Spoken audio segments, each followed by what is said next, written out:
కన్నా మాకు పరిచయం, వారి కుటుంబం మాకు పరిచయం, 10 సంవత్సరాల నుంచి పరిచయం. అయితే 10 సంవత్సరాల నుంచి పరిచయం అయినా కూడా మేము అప్పుడప్పుడు వెళ్ళి వాళ్ళ ఇంటికి వెళ్ళి విజిటింగ్ చేసి ప్రార్థన చేసేవారిమే. అయితే వాళ్ళు హిందూస్, దేవుని నమ్ముకోలేదు వాళ్ళు. అయితే అన్నతో చెప్పేవాళ్ళము, అన్న యేసు ప్రభు నమ్ముకోండి, దేవుని మందిరానికి రండి, బాప్తిసము తీసుకోండి అంటే అన్న చెప్పేవాడు, ఎప్పుడు చెప్పేవాడు, ఇదిగో నన్ను మార్చాలంటే పరలోకమందున దేవుని చాత కూడా కాదన్నాడు. హల్లెలూయా. దేవుని చాత కూడా కాదన్నాడు, నన్నెవ్వరు మార్చలేరు అన్నాడు. ఇదిగో మీరు ఎన్నిసార్లు చెప్పినా కూడా మీరు చెప్పాల్సిందే కానీ నేను మారను అన్నాడు. ఏమన్నాడు? మీరు చెప్పాల్సిందే కానీ, మీరు ప్రార్థన చేయాల్సిందే కానీ నేను మారను అన్నాడు. చాలా డ్రింకర్, అన్ని తాగేవాడు, ఇష్టానుసారంగా జీవించేవాడు, భార్య ఉంది, పిల్లలు ఉన్నారు, వినేవాడు కాదు. నాకెవ్వరు చెప్పినా నేను వినను, నన్నెవ్వరు మార్చలేరని చెప్పేసి ఛాలెంజ్ చేశాడు. ఎన్నోసార్లు చెప్పాం, అన్నా మారనా, చర్చికి రానా అని చెప్పాం, నేను వినను, నన్నెవ్వరు మార్చలేరు అని ఛాలెంజ్ చేశాడు. అయితే త్రాగుడికి బానిస అయిపోయాడు. చివరికి త్రాగి త్రాగి త్రాగి భయంకరమైనటువంటి పరిస్థితిలోనికి పడిపోయాడు. ఆ త్రాగుడికి బానిస అయిపోయి సిగరెట్లు తాగి భయంకరమైనటువంటి గోవాలు వేసుకొని ఇలా జీవితాన్ని పాడు చేసుకున్నాడు. ఒకరోజు ఏం జరిగిందో తెలుసా? తను త్రాగుడికి బానిస అయిపోయి జీవించాడు కదా, అయితే లివర్ పాడైపోయింది, కిడ్నీలు పాడైపోయాయి, అయితే గుండె చెడిపోయింది, ఎక్కడి పట్ల అక్కడ పాడైపోయాయి, పనికిరాని వ్యక్తిలో మారిపోయాడు, చనిపోయే స్థితిలోనికి వెళ్ళిపోయాడు. అయితే అప్పుడు ఏం చేశాడు తెలుసా?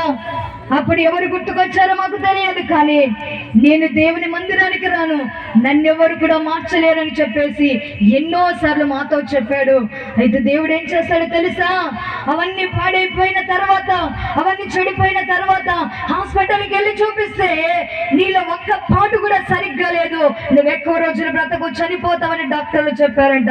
అయితే ఆయన ఆదివారం రోజు ఇంట్లో ఎవరికి చెప్పకుండానే దేవుని మందిరానికి వచ్చాడు. హల్లెలూయా. ఎవరికి చెప్పకుండా దేవుని మందిరానికి వచ్చాడు.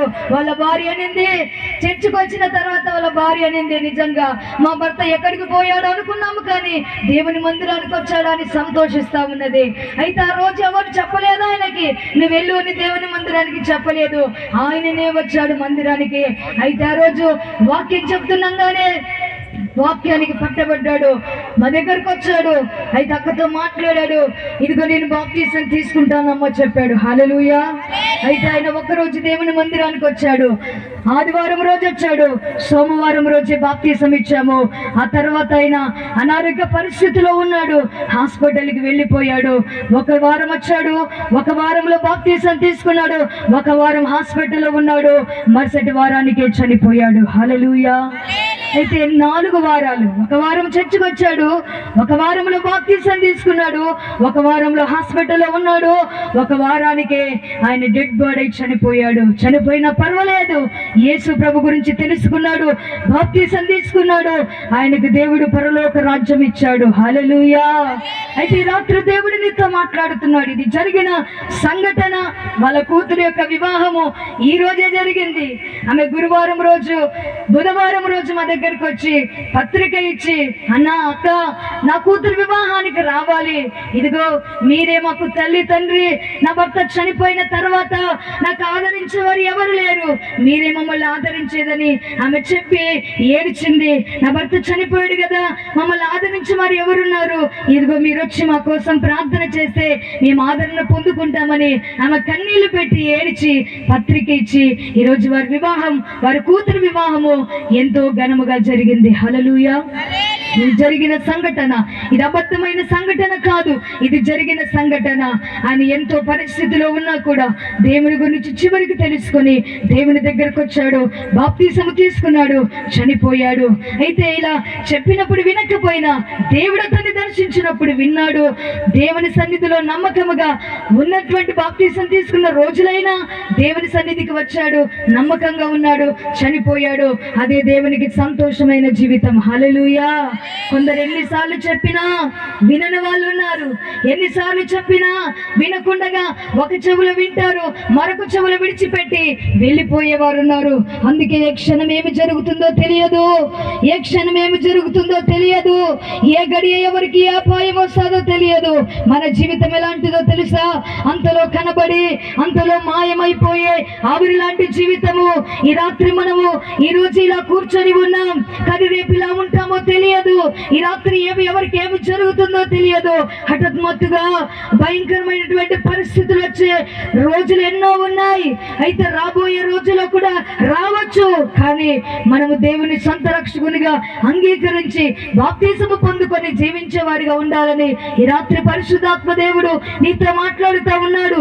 ఒకవేళ మీలో ఎవరైనా బాప్తిసము తీసుకొని వారు ఉంటే ఇప్పుడైనా బాప్తిసము తీసుకోనండి. అయితే బాప్తిసం తీసుకున్న వాళ్ళు చేయి పైకెత్తండి. మీలో బాప్తిసము తీసుకున్న వాళ్ళు తీసుకునే వాళ్ళు కాదు, తీసుకున్న వాళ్ళు. దేవుడు మిమ్మల్ని దీవించును గాక. తీసుకొని వాళ్ళు చేయి పైకెత్తండి. తీసుకునని వాళ్ళు ఇప్పటికైనా కూడా మీరు బాప్తిసం తీసుకునండి. మీరు దేవుని గురించి తెలుసుకొని ఉండొచ్చు, మీరు దేవుని మందిరానికి వెళుతూ ఉండొచ్చు, కానీ మారు మనసు పొంది బాప్తిసం తీసుకునండి. దేవుని పరలోక రాజ్యము రావాలి అంటే, దేవుని రాజ్యంలో యుగయుగాలు ఉండాలి అంటే నువ్వు నీటి మూలముగా, ఆత్మ మూలముగా నువ్వు బాప్తిసము పొందితేనే దేవుని పరలోక రాజ్యము నీకు వస్తుందని మనం పరిశుద్ధ గ్రంథములో మనము చూసాం. దేవుని వాక్యం ఎప్పుడు వ్యర్థము కాదు, దేవుని వాక్యం ఎప్పుడు నిరార్థకము కాదు, అది నెరవేర్చబడేదని పరిశుద్ధ గ్రంథము తెలియచేస్తున్నట్లుగా మనము చూస్తాం.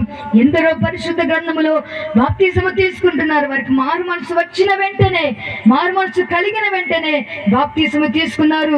లూదియా అనే స్త్రీ వాక్యం వినే కుటుంబాన్నంతటిని కూడా దేవునిలోనికి నడిపించి దైవ సేవకుల ద్వారా బాప్తిసం ఇచ్చింది. అదే విధముగా ఒక ఆడంగితనము కలిగినటువంటి, ఒక నసంపకుడైనటువంటి ఒక వ్యక్తి కూడా ఏం చేశాడంటే, యెషయా గ్రంథాన్ని చదువుతూ ఉండగా ఆ యెషయా గ్రంథము చదవడం ద్వారానే అతని హృదయం మారిపోయి వెంటనే బాప్తిసము పొందాడు. ఎవరతను? ఒక ఆడంగితనం వారు. అయితే ఒక నసంపకుడు. అయితే మీ భాషలో ఉలిగమ్మ. ఎవరు?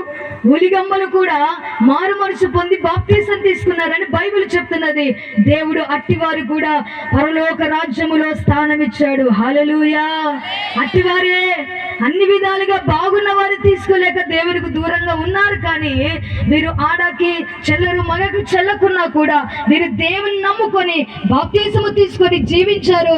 నా ఇంటిలో, నా ప్రాకారములో నిజముగా నేను వారికి స్థలం ఇస్తానని పరిశుద్ధ గ్రంథములో దేవుడు వారి గురించి రాయించినట్లుగా మనము చూస్తా ఉన్నాం. అందుకే ఈ రాత్రి దేవుడు నీతో మాట్లాడుతున్నాడు. ఇక మీదటైనా కూడా దేవుని దగ్గరికి రా, నీ పాపాలు ఒప్పుకో, మారు మనసు పొంది బాప్తిసము తీసుకో. దేవుని రాజ్యానికి వెళ్ళాలంటే నువ్వు ఎలా జీవించాలో పరిశుద్ధ గ్రంథము తెలియచేస్తా ఉన్నది. 1 కొరింథీ రాసిన పత్రిక 6వ అధ్యాయము 9వ వచనాన్ని చదవండి. 1 కొరింథీ రాసిన పత్రిక 6వ అధ్యాయం 9వ వచనం. అన్యాయస్తులను దేవుని రాజ్యమునకు వారసులు కానేరని మీకు తెలియదా? మోసపోకుడి, జారులైనను, విగ్రహారాధికులైనను, వ్యభిచారులైనను, ఆడంగితనము గలవారైనను, పురుష సంయోగులైనను, దొంగలైనను, లోబులైనను, త్రాగుబోతులైనను, దూషకులైనను, దోచుకుని వారైన దేవుని రాజ్యమునకు వారసులు కానేరరు. బైబిల్ చెప్తున్న మాట, అన్యాయస్తులు దేవుని రాజ్యానికి వెళ్ళలేరు. దేవుని నమ్ముకొని కూడా దేవుని మందిరానికి వెళ్ళి కూడా అన్ని తెలిసి కూడా అన్యాయమైన జీవితము జీవిస్తే, అక్రమమైన జీవితము జీవిస్తే ఇటువారు దేవుని రాజ్యమునకు ప్రవేశించరని పరిశుద్ధ గ్రంథము తెలియజేస్తున్నట్లుగా మనము చూస్తున్నాం. లోబిడిగా ఉండి, దోచుకుని వారిగా ఉండి, దొంగలుగా ఉండి, ఇలాంటి వాళ్ళు త్రాగుబోతులుగా ఉన్నటువంటి ఇలాంటి వారందరూ కూడా దేవుడి రాజ్యమునకు వెళ్ళలేరు. వీళ్ళు దేవుడి రాజ్యానికి హక్కు హక్కుదారులు కారు. దేవుడి సన్నిధిలో పరిశుద్ధముగా ఉండి, నమ్మకముగా ఉండి, పవిత్రముగా ఉండి దేవుని కొరకు జీవించేవారే పరలోక రాజ్యాన్ని స్వతంత్రించుకుంటారు. హల్లెలూయా. అయితే ఈ రాత్రి దేవుడు నీతో చెప్తున్నాడు, ఇదిగో నీలో త్రాగుబోతు జీవితం ఉంటే మార్చుకో, ఇదిగో నీలో అన్యాయమైన జీవితం ఉంటే మార్చుకో, ఇదిగో నీలో దొంగతనమైన జీవితం ఉంటే మార్చుకో. ఎక్కడైనా ఈ కార్యాలు చేసావేమో, ఎవరు చూడని స్థలములో ఈ కార్యాలు చేసావేమో, అయితే వీటన్నిటిని మార్చుకో. ఇవన్నీ నీలో ఉంటే నువ్వు పరలోక రాజ్యానికి హక్కుదారుడవు కాదు, పరలోక రాజ్యాన్ని స్వతంత్రించుకోలేవని పరిశుద్ధాత్మ దేవుడి రోజు మీతో మాట్లాడుతూ ఉన్నాడు. గలతీ రాసిన పత్రిక 5వ అధ్యాయము, గలతీ రాసిన పత్రిక 5వ అధ్యాయము 19వ వచనాన్ని చదవండి. శరీర కార్యములు స్పష్టమై ఉన్నవి, అవేవనగా జారత్వము, అపవిత్రత, కాముకత్వము, విగ్రహారాధన, వ్యభిచారము, ద్వేషములు, కలహములు, మత్సరములు, క్రోధములు, కక్షలు, భేదములు, విమతములు, అసూయలు, మత్తతనములు, అల్లరితో కూడిన ఆటపాటలు మొదలైనవి వీటిని గూర్చి మునుపు చెప్పిన ప్రకారము వాటిని చేయవారు దేవుని రాజ్యమును స్వతంత్రించుకొనరని మీతో స్పష్టముగా చెబుతున్నాను. హల్లెలూయా. అయితే వీటన్నిటిని చేసేవారు దేవుని రాజ్యాన్ని స్వతంత్రించుకోలేరు.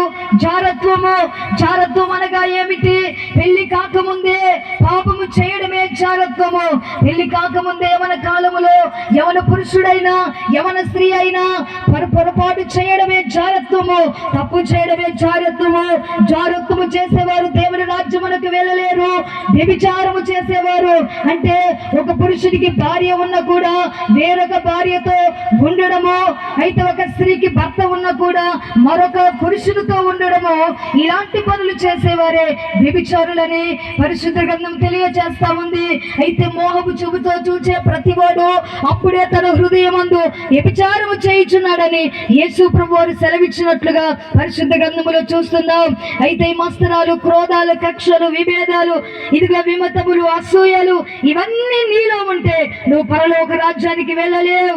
అల్లరితో కూడిన ఆటపాటలు ఏంటి? సినిమా అయినా, సీరియల్ అయినా, ఏదైనా, సినిమా పాటలైనా.